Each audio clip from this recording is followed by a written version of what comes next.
বিশ্বাস করত। আর এজন্য মুসলমানরাই ছিল পৃথিবীতে একমাত্র একত্ববাদী জাতি।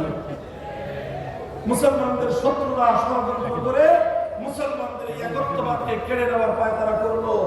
আর এরপরে ইউরোপের শিল্প বিপ্লবের পরে যখন ইউরোপ ইসলামের উপর মুসলিম বিশ্বের উপর সাম্রাজ্যবাদী আগ্রাসন পরিচালনা করলো, মুসলমানদের বিশাল একটা অঞ্চল ব্রিটিশরা দখল করে ব্রিটিশ সাম্রাজ্যের অন্তর্ভুক্ত করে নিল। মুসলমানদের আরেকটা বিশাল অঞ্চল ফ্রান্স দখল করে ফ্রান্সের সাম্রাজ্যের অন্তর্ভুক্ত করে নিল। আরেকটা বিশাল অঞ্চল ইতালি দখল করে ইতালির সাম্রাজ্য সেখানে স্থাপন করলো।